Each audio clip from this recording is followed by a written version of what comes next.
ایک عورت بھی اللہ کی بہت خوبصورت اور حسین تخلیق ہے، موتیوں سے بھی بڑھ کے قیمتی ہے، اور اللہ نے اس کو جو حسن دیا ہے وہ سب کے لیے نہیں ہے. ہمارا حسن سب کے لیے نہیں ہے، ہر ایک کے لیے نہیں ہے. اللہ نے ہمیں جس کے لیے پیدا کیا ہے، جس کے لیے بنایا ہے، یہ اسی کا حق ہے. آپ دیکھیے کہ بچپن سے ہی ایک چھوٹی سی بچی کو بھی جو شوق ہوتا ہے وہ کس چیز کا ہوتا ہے؟ سجنے، بننے، سنورنے کا. چھوٹے چھوٹے بچے ماؤں کی لپسٹکس کا کیا حال کرتے ہیں، صرف اپنے اوپر نہیں لگاتے، دیواروں پہ بھی لگا دیتے ہیں. اور اسی طرح قرآن مجید میں بھی آتا ہے افمن ينشأ فی الحلیۃ، کیا وہ جو زیورات میں پالی جاتی. تو سجنا، بننا، اچھا کپڑا، اچھا لباس، اچھا زیور، یہ عورت کی کمزوری ہوتی. ہر عورت کو کسی نہ کسی درجے میں تھوڑا یا زیادہ پسند ہوتا ہے. اگر روزانہ اپنی زیب و زینت کا اہتمام نہ کرے تو خاص خاص مواقع پر ضرور کرتی. اور پھر اس میں بعض اوقات یہ ہوتا ہے کہ صرف زیب و زینت کرنے کا شوق نہیں ہوتا، اس کو نمایاں کرنے کا بھی بہت شوق ہوتا ہے. تو اس صورت میں پھر یہاں ایک امتحان شروع ہو جاتا ہے کہ ہمیں یہ زیب و زینت کس کس کے سامنے ظاہر کرنے کی اجازت ہے اور کس کے سامنے نہیں. تو یہ چھوٹی سی کتاب ہے، اس آیت سے متاثر ہو کر تحریر کر دی گئی. بہت سے لوگ کہتے رہتے ہیں کہ اپنی تفسیر لکھیں، لیکن اس کا تو وقت نہیں. سوچا چلے ایک آیت ہی صحیح، بلغوا انی ولو آیہ. قال اللہ تعالی، اللہ تعالیٰ کا فرمان ہے، جب اللہ تعالیٰ کوئی بات فرماتے ہیں تو پھر کیا کرتے ہیں، کیسے سنتے ہیں؟ بہت دھیان سے، توجہ سے.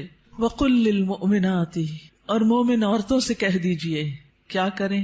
اپنی نگاہیں نیچی رکھیں، یعنی اپنی نگاہوں کی حفاظت کریں، اور اپنی شرم گاہوں کی حفاظت کریں، اور اپنی زینت ظاہر نہ کریں، اپنی خوبصورتی نمایاں نہ کریں سوائے اس کے جو خود ظاہر ہو جائے، اور اپنے سینوں پر اپنی اوڑھنیاں ڈالے رکھیں، اور اپنی زینت ظاہر نہ کریں سوائے اپنے شوہروں کے، یا اپنے باپ کے، یا اپنے شوہروں کے باپ کے، یا اپنے بیٹوں کے، یا اپنے شوہروں کے بیٹوں کے، یا اپنے بھائیوں کے، یا اپنے بھائیوں کے بیٹوں کے، یا اپنی بہنوں کے بیٹوں کے، یا اپنی عورتوں کے، یا اپنے غلاموں کے، یا وہ زیر دست مرد جو کسی اور قسم کی رغبت نہ رکھتے ہوں، یا وہ بچے جو عورتوں کی پوشیدہ باتوں سے ابھی واقف نہ ہوئے ہوں، اور اپنے پاؤں زمین پر مار کر نہ چلیں کہ ان کی پوشیدہ زینت لوگوں کو معلوم ہو جائے. اور اے مومنو، تم سب مل کر اللہ سے توبہ کرو تاکہ تم کامیاب ہو جاؤ.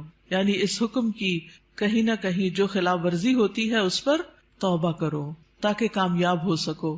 اس سے پتہ یہ چلتا ہے کہ اگر اس حکم کی خلاف ورزی کی گئی تو کہیں ایسا نہ ہو کہ کامیابی مخدوش ہو جائے. تو ارشاد ہے وَقُلْ لِلْمُؤْمِنَاتِ، اور مومن عورتوں سے کہہ دیجئے. پیج 3. مومنات کون ہوتی ہیں؟ جو ایمان لانے والیاں ہیں، اللہ اور اس کے رسول محمد صلی اللہ علیہ وسلم کا حکم دل سے مان لینے والیاں، ماننے کے بعد ان احکامات پر عمل کرنے والیاں، اللہ سے اپنی محبت کے دعوے کو سچ کر دکھانے والیاں. اللہ تعالیٰ کا ارشاد ہے، بے شک مسلمان مرد اور مسلمان عورتیں، اور مومن مرد اور مومن عورتیں، اور فرما بردار مرد اور فرما بردار عورتیں، اور سچے مرد اور سچی عورتیں، اور صبر کرنے والے مرد اور صبر کرنے والی عورتیں، اور عاجزی اختیار کرنے والے مرد اور عاجزی اختیار کرنے والی عورتیں، اور صدقہ کرنے والے مرد اور صدقہ کرنے والی عورتیں، اور روزہ دار مرد اور روزہ دار عورتیں، اور اپنی شرمگاہوں کی حفاظت کرنے والے مرد اور حفاظت کرنے والی عورتیں، اور اللہ کا بہت زیادہ ذکر کرنے والے مرد اور ذکر کرنے والی عورتیں. ان کے لیے اللہ نے مغفرت اور بہت بڑا اجر تیار کر رکھا ہے. اللہ کی بخشش اور بڑا اجر کس کے لیے ہے؟ ان صفات کے حامل مومن مردوں اور عورتوں کے لیے. تو ارشاد ہے وَقُلْ لِلْمُؤْمِنَاتِ، کیا ارشاد؟ پیج پر یغضضن من ابصارہن، کہ وہ اپنی نگاہیں نیچی رکھیں. کیا مطلب ہے اس کا؟ کہ حرام چیزوں پر نگاہ نہ ڈالیں، نامحرم مردوں کو نگاہ بھر کے نہ دیکھیں، اچانک نظر پڑ جائے تو نظر پھیر لیں، شہوت کی نظر سے نہ دیکھیں، کسی مرد یا کسی عورت کا سطر نہ دیکھیں، یعنی جو حصے چھپا کے رکھنے کے قابل ہیں، فحش تصاویر اور فحش مناظر نہ دیکھیں، ادھر ادھر تانک جھانک نہ کریں. نبی صلی اللہ علیہ وسلم نے فرمایا زنا العین النظر، نظر بازی آنکھوں کا زنا ہے. نبی کریم صلی اللہ علیہ وسلم نے فرمایا تم اپنی طرف سے مجھے 6 چیزوں کی ضمانت دو، میں تمہیں جنت کی ضمانت دوں گا. جب بات کرو تو سچ بولو، جب وعدہ کرو تو پورا کرو، جب تمہارے پاس امانت رکھی جائے تو ادا کرو، اپنی شرمگاہوں کی حفاظت کرو، اپنی نگاہوں کو نیچا رکھو اور اپنے ہاتھوں کو روکے رکھو. تو یہ حکم ہے نگاہیں نیچی رکھنے کا. پھر آیت کے اگلے حصے میں فرمایا وَيَحْفَظْنَ فُرُوجَهُنَّ، اور وہ اپنی شرمگاہوں کی حفاظت کریں، یعنی جسم کے قابل سطر حصے چھپا کر رکھیں. باریک اور تنگ لباس خصوصاً چست پاجامے سطر ڈھانپنے کے تقاضے پورے نہیں کرتے. زنا، بدکاری اور فحاشی سے بچیں. بلا ضرورت اپنے جسم کا کوئی حصہ نہ کھولیں. ہم جنس پرستی سے دور رہیں. جانوروں یا مصنوعی آلات سے جنسی خواہش پوری نہ کریں. پھر فرمایا وَلَا يُبْدِينَ زِينَتَهُنَّ، اور اپنی زینت ظاہر نہ کریں، یعنی جسمانی ساخت اور شکل و صورت کی خوبصورتی کو نمایاں نہ کریں. زینت میں دونوں چیزیں آ جاتی ہیں، جسم کا فگر بھی اور شکل و صورت کی خوبصورتی بھی. پھر مصنوعی اور آرائشی زینت جیسے زیور، لباس یا میک اپ وغیرہ چھپا کر رکھیں نان محرم سے. باریک لباس نہ پہنیں. گھر سے نکلتے وقت تیز خوشبو نہ لگائیں کیونکہ وہ بھی زینت کا حصہ ہے. رسول اللہ صلی اللہ علیہ وسلم نے فرمایا 2 قسم کے لوگ جہنمی ہیں جنہیں میں نے نہیں دیکھا. وہ لوگ جن کے پاس بیلوں کی دموں کی طرح کے کوڑے ہوں گے جن سے وہ لوگوں کو مارتے ہوں گے. وہ عورتیں جو لباس پہن کر بھی بے لباس ہوں گی، مائل کرنے والیاں، مائل ہونے والیاں، گویا ان کے سر بختی اونٹ کے کوہان کی مانند ہوں گے، یعنی سر خاص طور پر اوپر، سروں کے اوپر مزید بالوں اور کا جوڑا بنا کے یا اونچے کر کے اس کو اٹھایا ہوا ہو. وہ جنت میں داخل نہ ہوگی اور نہ اس کی خوشبو پائیں گی، حالانکہ اس کی خوشبو اتنی اور اتنی دور سے آتی ہوگی. یہ صحیح مسلم کی روایت ہے. پھر فرمایا الا ما ظہر منہا، سوائے اس کے جو اس میں سے ظاہر ہو جائے. وہ زینت جو خود بخود ظاہر ہو جائے، نہ کہ ظاہر کی جائے، مثلا چادر کا ہوا میں اڑ جانا اور زینت کا کھل جانا. وہ زینت جس کو چھپانا ممکن نہ ہو، جیسے چادر، گاؤن یا اسکارف وغیرہ. جسمانی ساخت میں سے دراز قد یا متناسب جسم ہونا، اس میں بھی ایک اٹریکشن ہوتی ہے، اب یہ چھپائی نہیں جا سکتی. سیدنا ابن مسعود اس کی تفسیر میں فرماتے ہیں کالرداء والثیاب، جیسے چادر اور کپڑے. چادر جو اوپر کی چادر یا گاؤن وغیرہ ہوتا ہے، یا جو کپڑے نیچے سے نظر آ جاتے ہیں. یاد رہے زینت ظاہر ہونے اور زینت ظاہر کرنے میں فرق ہے. ایک وہ ہے جو آپ خود کھول دیتے ہیں اور ایک وہ ہے جو اتفاق سے ہو جاتی ہے. پھر فرمایا وَلْيَضْرِبْنَ بِخُمُرِهِنَّ عَلَى جُيُوبِهِنَّ، اور وہ اپنی اوڑھنیاں اپنے سینوں پہ ڈالے رکھیں. خمار یعنی سر کے کپڑے یا دوپٹے سے خواتین سر، بال، کان، گردن اور سینہ ڈھانپ کر رکھیں، کیونکہ کچھ خواتین جب اسکارف پہنتی ہیں تو اس کو اتنا زیادہ اسٹرولر کی طرح لپیٹنا شروع کر دیتی ہیں کہ وہ بعض اوقات تو گلے کا کچھ حصہ بھی نظر آ رہا ہوتا ہے اور سینہ تو پورا کھل جاتا ہے. بعض ایک پلو اوپر کر کے نقاب بنا لیتی ہیں، ان کا آدھا سینہ نظر آ رہا ہوتا ہے، یعنی آدھا ڈھانکا ہوا ہوتا ہے، آدھا نمایاں ہوتا ہے، وہ اور زیادہ اٹریکٹیو ہو جاتا ہے، زیادہ توجہ کھینچنے لگتا ہے. تو اس لیے اللہ کا حکم ہے کہ عورت اپنے سینے کے حسن کو چھپا کر رکھے مردوں سے، کیونکہ یہ مرد کے لیے ایک فتنہ بن جاتا ہے. باریک دوپٹہ جس میں سے بال اور گردن جھلک رہے ہو وہ نہ اوڑھیں. زمانہ جاہلیت میں عورتیں پردے کا اہتمام نہیں کرتی تھیں، بلکہ جب کوئی عورت مردوں کے پاس سے گزرتی تو اپنے سینے کو کھول کے گزرتی.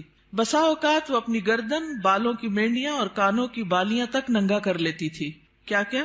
گردن، بالوں کی مینڈیاں اور کانوں کی بالیاں، ان کو نکال لیتی تھی. اب بھی آپ نے دیکھا ہوگا بعض اسکارف اس طرح پہنتے ہیں کہ کانوں کا زیور باہر لٹک رہا ہوتا ہے. لہٰذا اللہ تعالیٰ نے مومن عورتوں کو حکم دیا کہ وہ ایسے مواقع پر پردے کا اہتمام کریں.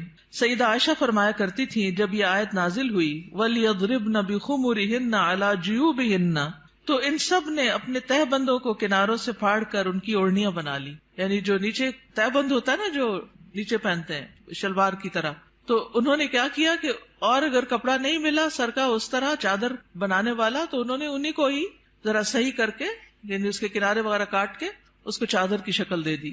پھر فرمایا وَلَا يُبْدِينَ زِينَتَهُنَّ إِلَّا، اور وہ اپنی زینت ظاہر نہ کریں مگر اپنے شوہروں کے لیے.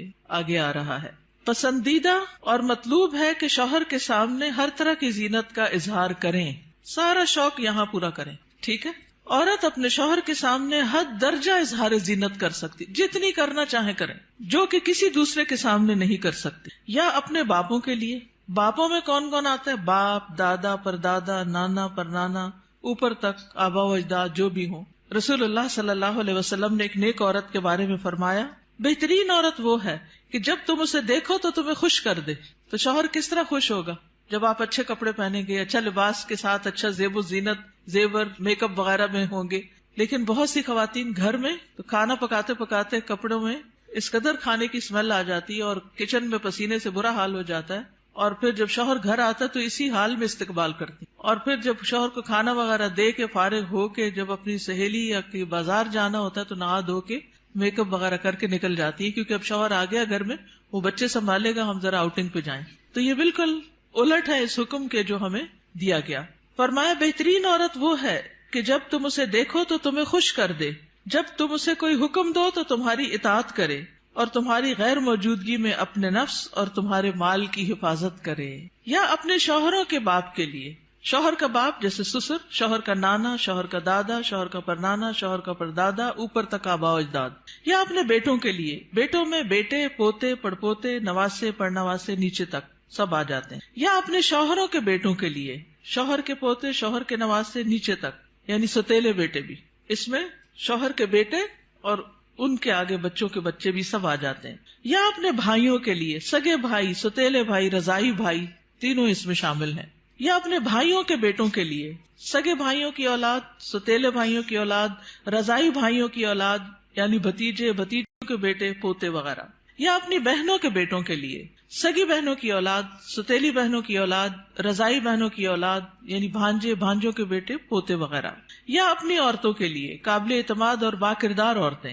نبی کریم صلی اللہ علیہ وسلم نے فرمایا لا تباشر المرأة المرأة، پہلی تاپت پیش ہے، ٹھیک کر لیجئے. لا تباشر المرأة المرأة فتنعتها لزوجها كأنه ينظر إليها، کوئی عورت کسی عورت کے جسم کے ساتھ جسم نہ لگائے.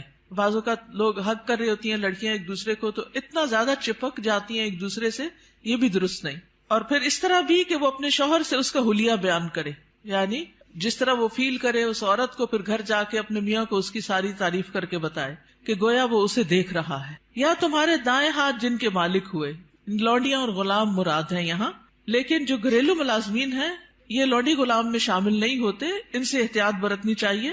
گھریلو مرد ملازمین کے ساتھ گفتگو میں محتاط رویہ اختیار کرے، جیسے ڈرائیور ہو، چوکیدار ہو، ان کے ساتھ بہت ہنس ہنس کے بات کرنے کی ضرورت نہیں. مذکورہ والا تمام رشتوں کے سامنے زینت کا اظہار کرتے ہوئے ان کے مقام اور احترام کو پیش رکھیں. جوان بچوں کے سامنے سینہ اور گریبان کھولنے میں احتیاط برتیں، یعنی ان میں سے جو بھائی جوان ہیں یا بیٹے جوان ہیں یا پوتے وغیرہ، تو ان کے سامنے اپنے سینے کو بہت نمایاں نہ کریں، اور اسی طرح اپنے سطر کو چھپا کر رکھیں. سیدنا انس بیان کرتے ہیں کہ نبی کریم صلی اللہ علیہ وسلم فاطمہ رضی اللہ تعالی عنہا کے لیے ایک غلام لائے جو آپ نے ان کو ہبہ کر دیا. انس رضی اللہ عنہ نے کہا کہ فاطمہ پر اس وقت ایسا کپڑا تھا جب وہ اسے اپنے سر پر اوڑھتی تو ان کے پاؤں تک نہ پہنچتا، جب وہ اسے اپنے پاؤں چھپاتی تو سر پر نہ رہتا. یاد رکھیے وہ پاؤں بھی چھپا رہی تھی. جبکہ نبی کریم صلی اللہ علیہ وسلم نے ان کی یہ الجھن دیکھی تو فرمایا بے شک تمہارے لیے کوئی حرج نہیں، تمہارے سامنے صرف تمہارے والد اور تمہارا غلام ہے. اس غلام کا نام عبداللہ بن مسعدہ تھا. یہ فزاری تھے، سخت سیاہ فام. سیدہ فاطمہ نے انہیں پرورش کر کے آزاد کر دیا تھا رضی اللہ تعالی عنہا. اب التابعین غیر اولی الاربۃ من الرجال، یا پیروی کرنے والے غیر حاجت مند مرد، یعنی یہ کون سے مرد ہیں جن سے پردے میں نرمی اختیار کی جا سکتی ہے؟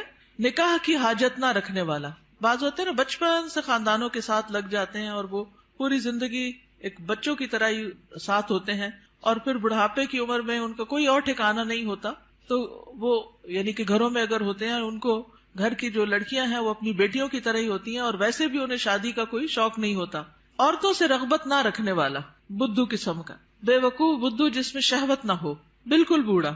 بعض اوقات ایسے بچے ہوتے ہیں نا اسپیشل بچے کہ جن کو کوئی مینٹلی ان کو کوئی سمجھ نہیں ہوتی، جنسی خواہشات سے آری. مخنث اور ہجڑے جن میں کوئی شہوت نہ ہو، یہ یاد رکھیے، کیونکہ بعض ہجڑے جو ہیں ان کے اندر سب کچھ ڈیولپڈ ہوتا ہے. لیکن ان افراد کے سامنے زینت کا اظہار کرتے ہوئے بھی احتیاط کا دامن نہ چھوڑیں، پھر بھی محتاط رہیں. غیر اولی الاربا سے مراد وہ بے خبر ہے جس میں شہوت نہ ہو، یہ سیدنا ابن عباس کا قول ہے. اب الطفل الذین لم یظہروا علی عورات النساء، یا وہ بچے جو عورتوں کی چھپی ہوئی باتوں سے ابھی واقف نہیں ہوئے. نابالغ بچے جن کا جنسی شعور بیدار نہ ہوا ہو، جو کم عمری کی وجہ سے عورتوں کے حالات اور مخصوص اوصاف سے واقف نہ ہوں، جن کو کوئی سمجھ نہ ہو پیریڈز کیا ہوتے ہیں، اور یعنی ابھی ان کی عورتوں سے متعلق جو خاص باتیں ہیں ان کو سمجھ نہ ہو. ابن کثیر کہتے ہیں جب بچہ بالغ ہو یا بلوغت کے قریب ہو اور ان چیزوں کو جانتا پہچانتا ہو، بدصورت اور خوبصورت عورت میں تمیز کر سکتا ہو، یعنی جس دن بچہ یہ کہ نا ماما وہ بہت خوبصورت ہے، تو اسے عورتوں کے پاس نہ آنے دیا جائے. یہ ابن کثیر کی تفسیر ہے. کسی خاص عمر کی یہاں قید نہیں، بچے کی سمجھ کے مطابق احتیاط سے کام لیتے ہوئے زینت کا اظہار کرے. لیکن افسوس ہوتا ہے ان خواتین پر جو اچھے بھلے جوان لڑکوں کو گلے لگا لیتی ہیں یا ان کے سر پہ ہاتھ پھیرنے لگتی ہیں یا ہاتھ ملانا شروع کر دیتی ہیں. یہ بھی اس حکم کے منافی ہے، چاہے بچپن سے اس بچے کو آپ نے پالا ہی کیوں نہ ہو. وَلَا يَضْرِبْنَ بِأَرْجُلِهِنَّ لِيُعْلَمَ مَا يُخْفِينَ مِنْ زِينَتِهِنَّ، اور وہ اپنے پاؤں مارتی ہوئی نہ چلیں کہ جو وہ اپنی زینت میں سے چھپاتی ہیں اس کو جان لیا جائے. یعنی مردوں کو متوجہ کرنے والی چال نہ چلے، یعنی چلتے ہوئے بھی ایک وقار کا خیال رکھیں. جھنکار والی پازیب نہ پہنے، یعنی پاؤں کا زیور ایسا کہ جو چھن چھن کرے اور بازار میں دوسروں کو متوجہ کرے وہ نہیں پہنے. باہر گھر میں پہن سکتے ہیں. آواز پیدا کرنے والا جوتا استعمال نہ کرے، یعنی جیسے بہت ہائی ہیل پہن کے پھر وہ ٹک ٹک ٹک سے سب متوجہ ہو جاتے ہیں، اس سے بھی بچیں. تیز خوشبو استعمال نہ کریں. ابن کثیر کہتے ہیں اس ممانعت میں ہر وہ چھپی ہوئی زینت داخل ہے جو حرکت کرنے سے ظاہر ہو جائے. اسی ضمن میں عورت کو خوشبو لگا کر باہر نکلنے سے بھی منع کیا گیا ہے کہ لوگ اس کی خوشبو محسوس کریں. زمانہ جاہلیت میں رواج تھا کہ عورت جب راستے میں چلتی اور اس نے پاؤں میں پازیب پہنی ہوتی جس کی آواز سنائی نہ دیتی تو وہ اپنے پاؤں زمین پر اس طرح مارتی جس سے مردوں کو پازیب کی جھنکار سنائی دیتی. تو اللہ تعالیٰ نے مومن عورتوں کو ایسا کرنے سے منع کر دیا. نبی کریم صلی اللہ علیہ وسلم نے فرمایا ہر آنکھ زنا کرتی ہے، اور عورت جب خوشبو لگا کر کسی مجلس سے گزرتی ہے تو وہ ایسی اور ایسی ہے، یعنی زانیہ ہے. تو اس لیے خوشبو کے معاملے میں بھی احتیاط برتیں. ایسی خوشبو نہ لگائیں کہ جو پھیل رہی ہو، خصوصاً اگر آپ بازار سے ہو کر گزر رہے ہیں یا مردوں کے ساتھ آپ کا کسی بھی طرح کا کوئی انٹریکشن ہے یا گھر میں کوئی ایسا رشتہ دار ہے کہ جو محرم نہیں ہے. وَتُوبُوا إِلَى اللَّهِ جَمِيعًا أَيُّهَا الْمُؤْمِنُونَ لَعَلَّكُمْ تُفْلِحُونَ، اور اے مومنو سب کے سب اللہ کی طرف توبہ کرو تاکہ تم فلاح پاؤ. اس میں پچھلے گناہوں پر ندامت کا اظہار کریں، یعنی اللہ تعالیٰ کے سامنے آئندہ گناہ نہ کرنے کا عہد کریں، اپنی اصلاح کی ہر ممکنہ کوشش کریں، ان لغزشوں اور غلطیوں سے توبہ کریں جو پردے کے معاملے میں اب تک ہوتی رہیں. آئندہ زندگی کے لیے اپنے طرز عمل کی اصلاح ان ہدایات کے مطابق کر لیں جو اللہ اور اس کے رسول صلی اللہ علیہ وسلم نے دی ہیں. اللہ تعالیٰ کا ارشاد ہے وَهُوَ الَّذِي يَقْبَلُ التَّوْبَةَ عَنْ عِبَادِهِ وَيَعْفُو عَنِ السَّيِّئَاتِ وَيَعْلَمُ مَا تَفْعَلُونَ، اور وہی ہے جو اپنے بندوں کی توبہ قبول کرتا ہے اور ان سے درگزر فرماتا ہے، اور وہ جانتا ہے جو تم عمل کرتے ہو. دیگر محارم حقیقی چچا اور ماموں بھی محرم ہیں، کیونکہ بھتیجی اور بھانجی سے نکاح نہیں کیا جا سکتا. رضائی رشتے بھی نسبی رشتوں کی طرح محرم ہیں، ان کے سامنے بھی زینت کا اظہار جائز ہے. اللہ تعالیٰ کا ارشاد ہے تم پر تمہاری مائیں اور تمہاری بیٹیاں اور تمہاری بہنیں اور تمہاری پھپھیاں اور تمہاری خالائیں اور بھائی کی بیٹیاں اور بہنوں کی بیٹیاں حرام کر دی گئی ہیں. رسول اللہ صلی اللہ علیہ وسلم نے فرمایا بے شک اللہ نے رضاعت سے بھی ان رشتوں کو حرام کر دیا جن کو نسب سے حرام کیا گیا. حجاب مسلمان عورت کی شناخت ہے. مسلمان عورت حجاب سے پہچانی جاتی ہے، وہ دوسروں سے الگ ہو جاتی ہے.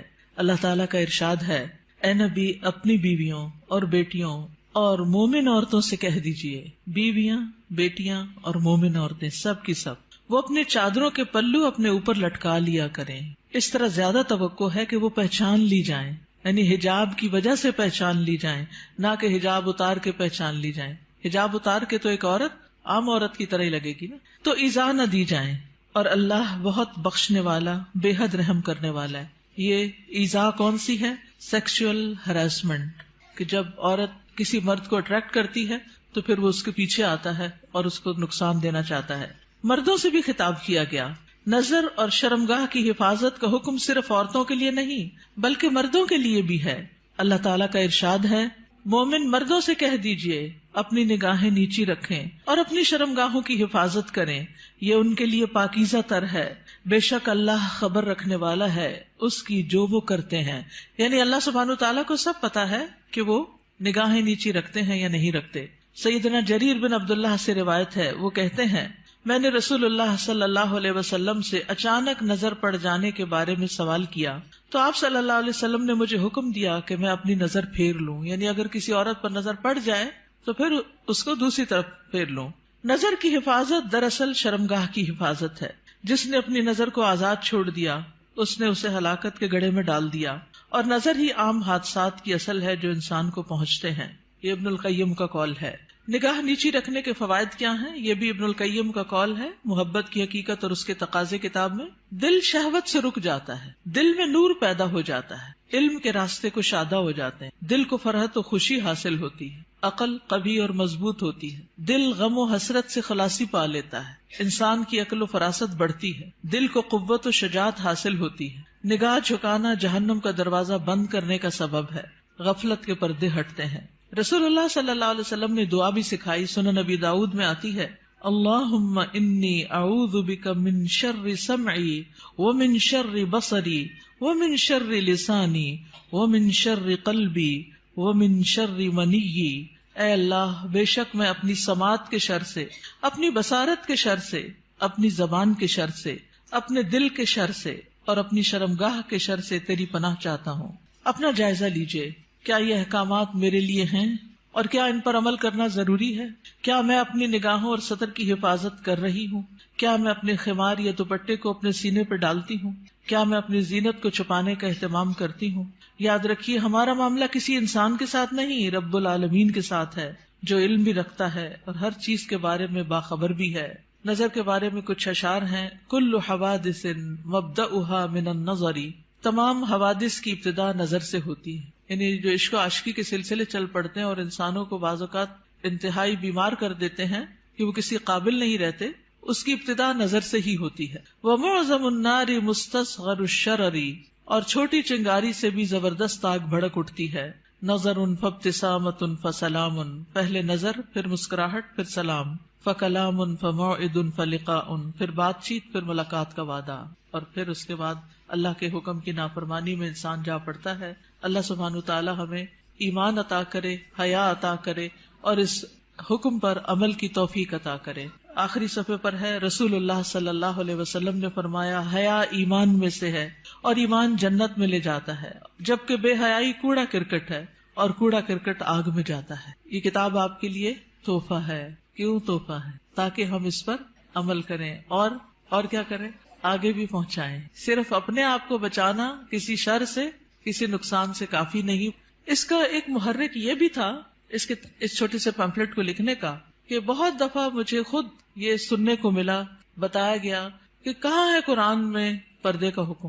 آپ اپنے کالج میں، یونیورسٹی میں کولیگ سے بات کریں تو کہیں گے کہاں لکھا ہے قرآن میں؟ تو کوئی نہیں پردے کا حکم، یہ تو تم لوگوں نے خود ہی گاؤن سکارف چڑھا لیے۔ تو اگر یہ چھوٹی سی کتاب آپ کے پاس ہوگی تو فوراً دلیل نکالنا آپ کے لیے آسان ہو۔ ٹھیک ہے، آپ میں سے کوئی کچھ کہنا چاہتا ہے؟ آپ کی وجہ سے اگر ایک خاتون بھی اپنے اس حکم پر عمل کر لیتی ہیں تو آپ کے لیے صدقہ جاریہ ہوگا۔ کم از کم 2 لوگوں کے ساتھ مل کے یہ کتاب ضرور پڑھ لیجیے۔ استاذہ، ایک بات دل میں آئی تھی، ایک پیج نمبر اس پہ ہے نا کہ نگاہ نیچی رکھنے کے فوائد، تو جیسے اس میں سارے فوائد لکھے ہوئے ہیں کہ دل میں نور ہوتا ہے اور علم کے راستے کشادہ ہو جاتے ہیں، غم سے چھٹکارا مل جاتا ہے، عقل قوی ہوتی ہے، غفلت کے پردے ہٹتے ہیں، جہنم سے انسان بچ جاتا ہے۔ تو دیکھیں، ایک راستہ کھول کے نا نظر کو بہکانے والا شیطان نے ہمارے لیے کتنے راستے بند کر، تو اس پہلا جو راستہ ہے اس کو وہیں اگر ہم بند کر دیں نا تو ہم پھر آگے انشاءاللہ یہ سارے راستے خود بخود کھل جائیں۔ بالکل۔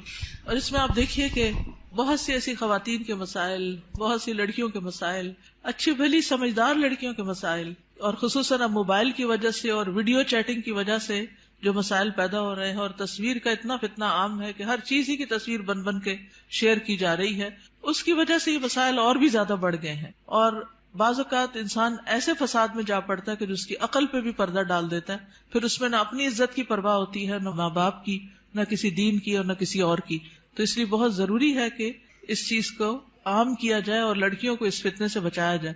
جی، ستیلے بھائی محرم ہوتے ہیں۔ نمازوں میں خشوع کا مسئلہ ہر ایک کو رہتا ہے، تو نگاہ کی حفاظت سے نمازوں میں بھی خشوع آتا ہے۔ کوشچن ہے، جیسے سعودی عرب میں وہ لوگ آنکھوں کا بھی پردہ کرتے ہیں، اور یہی ہے کہ آپ نے جیسے آیت پڑھی، اس کا ترجمہ پڑھا، تو اس کا ترجمہ یہی ہوتا ہے کہ لٹکایا جائے کپڑا، تو وہ لوگ اس طرح کہتے ہیں کہ آنکھ کا پردہ وہ دوپٹہ اس طرح کرتے ہیں کہ آنکھوں تک آتا ہے، تو اس میں آپ کیا کہیں گے؟ اور دوسرا یہ کہ ان کا جو گاؤن ہے وہ پاؤں کے نیچے تک ہوتا ہے، کیا یہ حالات؟ جی گاؤن نیچے تک ہونا چاہیے، ٹخنے ننگے نہیں ہونے چاہیے، اور ابھی یہ زمین کو جو ٹچ کر رہا ہوتا ہے. جی تو آنکھ کے پردے میں آپ کیا کہتے ہیں اس میں؟ جس طرح وہ لوگ کرتے ہیں، جی جتنا انسان اپنے آپ کو ڈھانک سکے اتنا ہی بہتر ہے. مطلب وہ لوگ پلہ جو ہے اوپر کر کے کرتے ہیں، لیکن ہمارے یہاں ایسا کوئی دیکھیے ہمارے یہاں بھی جب میں چھوٹی ہوتی تھی تو اس وقت جو نقاب ہوتا تھا وہ پورے جارجٹ کے کپڑوں کا وہ نیچے ڈالتے تھے. میں خود یونیورسٹی میں، پنجاب یونیورسٹی میں جب میں پڑھتی تھی تو میرے اپنے نقاب اسی طرح کا لگا ہوا تھا، اور جو ینگ ٹیچرز ہوتے تھے ان کی کلاس میں پورا ڈال کے بیٹھتی، سامنے نہیں دیکھتی تھی. یہ پیج نمبر 4 پہ نا لاسٹ میں ہے، یا غضضن من ابصارہن، بالکل لاسٹ میں، اور اپنے ہاتھوں کو روکے رکھو. یہ مجھے تھوڑا سا یعنی یہ حدیث ہے نا جس میں بہت سی چیزوں کے روکنے کی بات ہے. مسلمان وہ ہوتا ہے نا جس کے ہاتھ اور زبان سے دوسرے محفوظ رہیں. ہاتھوں کو روکے رکھو شر سے، کسی کو تکلیف دینے سے.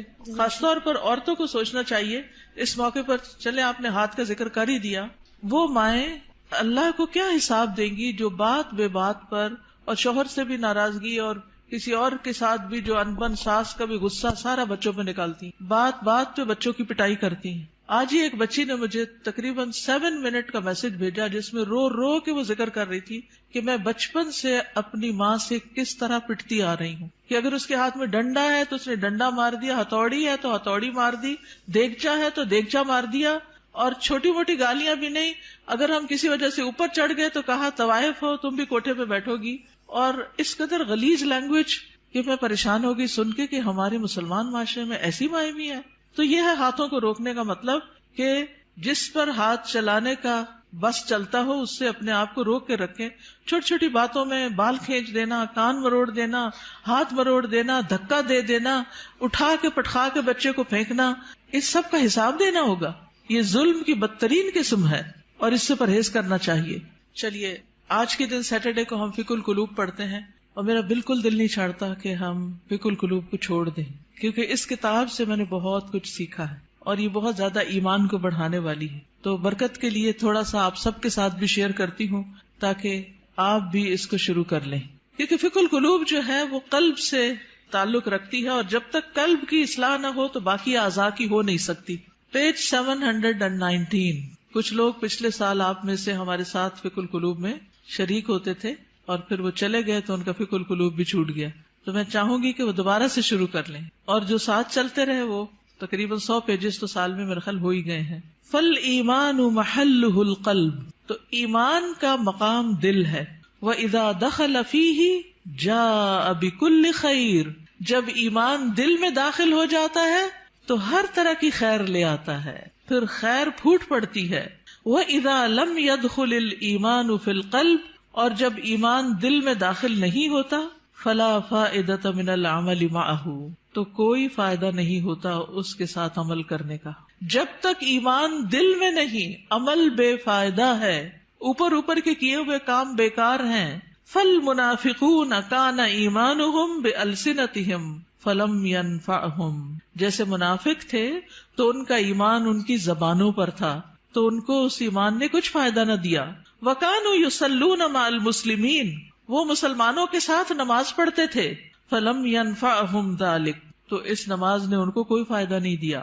بل ہم فی الدرک الاسفل من النار، بلکہ وہ آگ کے سب سے نچلے گڑھے میں ہیں. یقولون بألسنتہم ما لیس فی قلوبہم، وہ اپنی زبانوں سے وہ کہتے ہیں جو ان کے دلوں میں نہیں، یعنی ایمان دلوں میں نہیں اترا. ولفظ الایمان شیء وصورت الایمان شیء، لفظ ایمان ایک چیز ہے اور صورت ایمان ایک اور چیز ہے. وعلم الایمان شیء، اور ایمان کا علم ایک اور چیز ہے.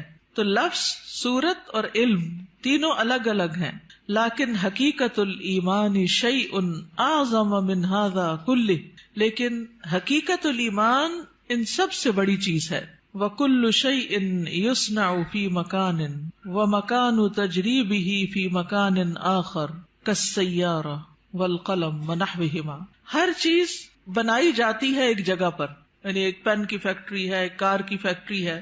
ومکان تجریبہ، اور اس کی جو تجربہ گاہ ہے وہ کسی اور جگہ پر ہے، یعنی وہ چلائی کہیں اور جاتی ہے. کالسیارہ، جیسے کار بنتی کہاں ہے؟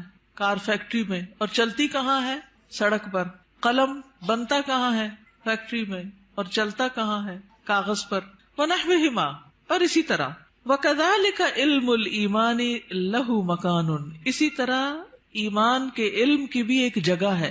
وَمَكَانُ مَعْرِفَتِهِ وَتَجْرِيبِهِ لَهُ مَيْدَانٌ آخر، اور اس کی پہچان کی جگہ اور اس کے تجربے کی جگہ ایک اور ہے. وَذَلِكَ لَا يَتِمُّ وَلَا يَحْصُلُ إِلَّا بِالْمُجَاهَدَةِ وَالتَّضْحِيَةِ بِكُلِّ شَيْءٍ، اور یہ پورا نہیں ہوتا اور حاصل نہیں ہوتا مگر سخت محنت سے اور قربانی سے، جو ہر چیز کی ہوتی ہے، من اجل الحصول علیہ، اس چیز کو حاصل کرنے کے لیے. فہو اغلی شیء فی الدنیا والآخرہ، تو وہ دنیا اور آخرت میں سب سے زیادہ قیمتی چیز ہے. وطریق الایمان تعب فیہ آدم، ایمان کا جو راستہ ہے اس میں آدم علیہ السلام بھی تھکے تھے. کیا ہوا تھا ان کے ساتھ؟ جب ان کو امتحان میں ڈالا گیا، تجربہ گاہ میں ڈالا گیا، ٹیسٹ میں ڈالا گیا، تو شیطان نے ان کو ورغلا لیا. وَنَاحَ لِأَجَلِهِ نُوحٌ، اور مورن کیا یا غم کیا اسی کی وجہ سے نوح علیہ السلام نے. وَرُمِيَ فِي النَّارِ الْخَلِيلِ، اور آگ میں پھینکے گئے خلیل اللہ ابراہیم علیہ السلام. وَاسْتَجَعَ لِلذَّبْحِ اسماعیل، اور لیٹے ذبح ہونے کے لیے اسماعیل علیہ السلام. وَبِيعَ وَسُجِنَ یوسف، اور بیچے گئے اور قید کیے گئے یوسف علیہ السلام. وَنُشِرَ بِالْمِنشَارِ زکریا، اور آرے سے چیرے گئے زکریا علیہ السلام. وَذُبِحَ بِالسِّكِّينِ یحییٰ، اور چھری کے ساتھ ذبح کیے گئے یحییٰ علیہ السلام. وَقَاسَ الضُّرُّ ایوب، اور بیماری کو سفر کیا، قاسا کا معنی سفرڈ، الضر بیماری کو ایوب علیہ السلام نے. وزاد فی البکاء داود، اور کثرت سے روئے داود علیہ السلام. وسار مع الوحش عیسیٰ علیہ السلام، اور وحشی کے ساتھ عیسیٰ علیہ السلام چلے. یہ کیا قصہ ہے؟ کہا جاتا ہے کہ عیسیٰ علیہ السلام جب مصر میں تھے اور یوسف النجار ان کے ساتھ تھا، تو آگے دیکھا کہ ایک شیر آ رہا ہے تو وہ ڈر گئے. عیسیٰ علیہ السلام نے کہا کہ تم مجھے شیر کے قریب کر دو اور خود نہیں قریب آنا، خود دور رہو. تو عیسیٰ علیہ السلام شیر کے رستے میں کھڑے ہو گئے. جب شیر آیا تو پوچھا ایھا الوحش، اے وحشی جانور، اس راستے میں کیوں آئے، کیوں کھڑے ہو یہاں؟ کہنے لگا کہ وہ ایک بیل ہے، مجھے اسے پکڑنا ہے. انہوں نے کہا کہ دیکھو وہ تو مساکین کا بیل ہے، اس کو چھوڑ دو، فلاں فلاں جگہ چلے جاؤ، وہاں پر ایک مردہ اونٹ ہے تو اس کو جا کے کھا لو. تو اس طرح عیسیٰ علیہ السلام کے کہنے سے وہ شیر جو تھا وہ وہاں چلا گیا، اور اس شیر نے عیسیٰ علیہ السلام کی بات مان لی. لیکن شیر سے بات کرنا اور شیر کو روکنا نہیں منکر کرنا کوئی آسان کام نہیں تھا. لیکن عیسیٰ علیہ السلام نے اپنے آپ کو خطرے میں ڈال کر مسکینوں کو ان کا بیل دلوا دیا، یعنی ان کا بیل ہلاک نہیں ہوا، ورنہ تو شیر کھا جاتا.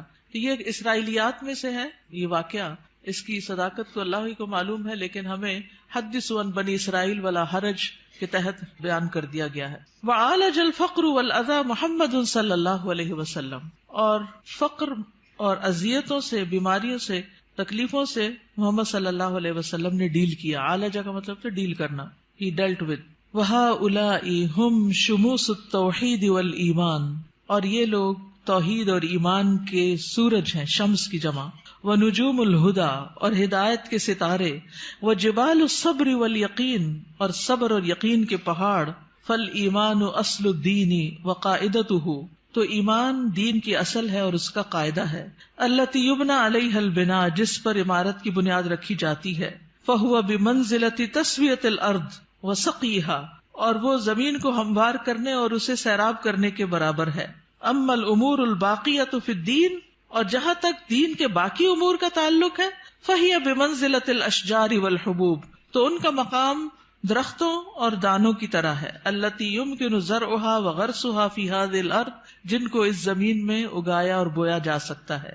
فہی تنمو بقدر خصوبۃ الارض، تو وہ اگتے ہیں جتنی زمین زرخیز ہوتی ہے. واستعدادها کما انها تثمر بقدر الجهود المبذولۃ فی تمہید الارض وسقیها، جس طرح وہ پھل لاتی ہے جتنی اس پہ محنت کی جاتی ہے زمین کو تیار کرنے، ہموار کرنے اور اس کو سیراب کرنے میں. فالایمان هو ارض الدین، کتنا خوبصورت جملہ ہے چھوٹا سا. ایمان دین میں زمین کی طرح ہے. والدعوۃ نبتها وطلعها، اور دعوت دین کیا ہے؟ اس کا پودا اور اس کا خوشہ. والعبادۃ ثمرتها وزینتها، اور عبادت اس کا پھل اور اس کی خوبصورتی. والعلم یرویہا ویسقیہا، علم اس پودے کو سیراب کرتا ہے اور اسے ہرا بھرا کرتا ہے. والجنت ورضا الرب غایتھا، اور جنت اور رب کی رضا یہ اصل گول ہے، اصل غایت ہے، اصل مقصد ہے. ولا يمكن ان نحصل على حقیقت الایمان الا اذا تیقنا ان جميع المخلوقات في السماوات والارض قویها وضعیفها كالحیۃ المیتۃ. ہم ایمان کی حقیقت کو اس وقت تک نہیں پا سکتے جب تک ہمیں یقین نہ ہو کہ ساری کی ساری مخلوقات، آسمانوں کی اور زمین کی، ان کی مضبوط اور ان کی ضعیف یہ مردہ سانپ کی طرح ہے. لا تنفع ولا تضر، جو نہ فائدہ دے سکتی ہے نہ نقصان. یہ ہے اصل ایمان، ایسا یقین کہ نہ کوئی فائدہ دے سکتا نہ کوئی نقصان دے سکتا ہے، الا باذن اللہ، مگر اللہ کے اذن سے. مردہ سانپ سے تو آپ نہیں ڈرتے نا، تو لوگوں کا ڈر بھی نہیں ہونا چاہیے. لیکن جب ہم لوگوں سے ڈرتے ہیں، یعنی اس سینس میں ڈرتے ہیں کہ اگر میں نے اس کی بات نہ مانی، یہ مجھے کہہ رہا ہے حجاب اتار دو، نہیں مانی تو پھر کیا ہوگا، میرا تو بڑا نقصان ہو جائے گا، یا یہ مجھے جو کہہ رہا ہے میں اسے کر لوں ورنہ مجھے ایسا اور ایسا نقصان ہو جائے گا. تو بہت سے لوگ اللہ کی نافرمانی کے کام جو ہیں وہ صرف لوگوں کے ڈر سے کرتے رہتے ہیں کہ لوگ کیا کہیں گے. تو یاد رکھیے ساری مخلوقات مردہ سانپ کی طرح، یہ جملہ یاد رہے گا. جب یہ یاد رہے گا نا تو پھر اللہ کا حکم ماننا مشکل نہیں رہے گا. ولا تعطی ولا تمنع الا بامر اللہ، نہ یہ دیتی ہیں نہ روکتی ہیں مگر اللہ کے حکم سے.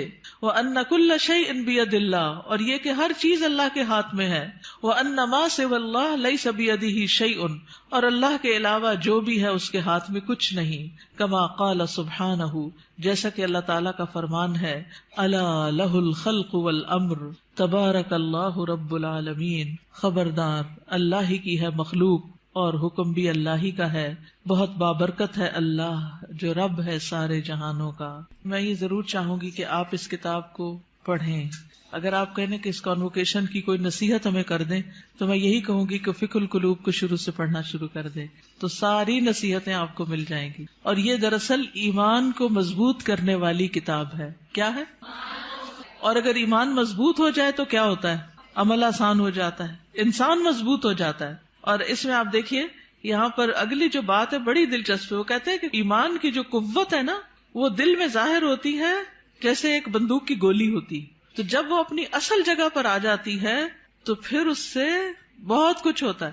اور اگر وہ اپنی اصل جگہ پر نہیں تو کچھ بھی نہیں ہوتا، وہ کہیں بھی پڑی رہتی ہے، ایک شیشے کی گولی ہے بس. تو ایمان جب تک دل میں نہیں آتا، زبان پہ رہتا ہے تو فائدہ نہیں دیتا. تو ایمان کو لانا ہے دل میں، اور دل میں آئے گا علم کے ساتھ، اور علم کے لیے ضروری ہے فقہ القلوب. ٹھیک ہے، جزاکم اللہ خیرن. آخری اعلانات سن لیجئے. وائس کے لیے سمر کورس ہو رہا ہے، فلائر موجود ہے باہر ریسپشن پہ. 7 مئی سے 18 رمضان تک ہے. تعلیم القرآن فار بوائز کا بھی اشتہار آ گیا ہے، نیکسٹ ایئر کا ایڈمیشن شروع ہے. تدبر قرآن کا نیکسٹ کورس جس میں 30ویں پارے کی ترتیل، تجوید، حفظ، ترجمہ، تفسیر، تدبر، گرامر یہ سب شامل ہے. تو آپ کے لیے ابھی موقع ہے کہ آپ ایڈمیشن لے سکیں. اسی طرح یہاں پر تعلیم القرآن ڈپلوما کورس نیکسٹ سیشن مئی کا 1 مئی سے شروع ہو رہا ہے. جو ابھی تک داخلہ نہیں لے پائے، سوچ ہی رہے ہیں، وہ آگے بڑھیں. اسلامی تربیتی کورس، جی ہاں، رمضان کے ساتھ دورہ قرآن کے ساتھ انشاءاللہ 14 مئی سے شروع ہو رہا ہے، 14 مئی سے 26 رمضان تک. اور اس میں دورہ قرآن بھی یہاں ہوگا اور اس کے ساتھ ساتھ اسلامی تربیتی کورس جو ہر سال ہوتا ہے وہ بھی ہوگا. اور پی سی میں بھی انشاءاللہ دورہ قرآن ہوگا، جس کے پیچھے پوری لسٹ ہے کہ کہاں کہاں پنڈی اور اسلام آباد میں دورہ قرآن ہو رہا ہے. تو یہ اشتہار اگر آپ کے پاس ہو تو آپ لوگوں کو دے کر دعوت دے سکتے ہیں کہ وہ ضرور شرکت کریں. سمر کورسز ہیں ہمارے بچے کا پروگرام جہاں پر ہوتا ہے اس میں الفاظ اکیڈمی میں بھی دورہ قرآن ہو رہا ہے. اور سمر کورس 2018 جیسا کہ آپ کو معلوم ہے کہ 19 فروری کو امی جان دنیا سے رخصت ہو گئی. انا للہ و انا الیہ راجعون. اللہ تعالیٰ ان کی بخشش فرمائے. آپ میں سے بہت سی بچیاں جو آج یہاں موجود ہیں وہ ان کو کسی نہ کسی طرح جانتی ہیں. وہ تقریباً ہر تعلیم القرآن میں ایڈمیشن لے لیتی تھیں، پھر ایک دفعہ تعلیم التجوید میں بھی لے لیا انہوں نے، پھر تدبر قرآن کو بھی اٹینڈ کرنا ایز اے لسنر شروع کر دیا. تو بہرحال وہ فوت ہوئی تو ان کی وفات کے موقع پر کچھ لوگوں نے اپنے تاثرات کا اظہار کیا اور پھر یہ خواہش ظاہر کی کہ نانی اماں کے اوپر ایک کتاب لکھی جائے. تو الحمدللہ کوثر فیض کو اللہ جزائے خیر دے، اس نے مختصر سے عرصے میں یہ کتاب لکھ لی اور الحمدللہ کتاب چھپ کر آ گئی ہے. تو جو گریجویٹس ہیں ان کے لیے یہ گفٹ ہے کتاب، جب آپ باہر نکلیں گے گریجویٹس. باقی جو اسٹوڈینٹس وغیرہ ہیں وہ اگر خود لے لیں تو بہت اچھا ہے. بہت انسپریشنل کتاب ہے. ان کی زندگی میں جو اعمال اور ان کے عادات اور انہوں نے جیسے ہم لوگوں کو پالا اس کی بہت سی کہانیاں ہیں. تو جن لوگوں کو کہانیاں پڑھنے وغیرہ کا شوق ہوتا ہے ان کے لیے ایک اچھی کتاب ہے. تو آپ اپنے لیے بھی اور دوسروں کے لیے بھی کتاب, اپنے لیے تو گفٹ ایک ہی لیں گے لیکن دوسروں کے لیے لینی ہو تو اسٹال پر اویلیبل ہے. جزاکم اللہ خیرا. سبحانک اللہم و بحمدک اشہد ان لا الہ الا انت استغفرک و اتوب الیک.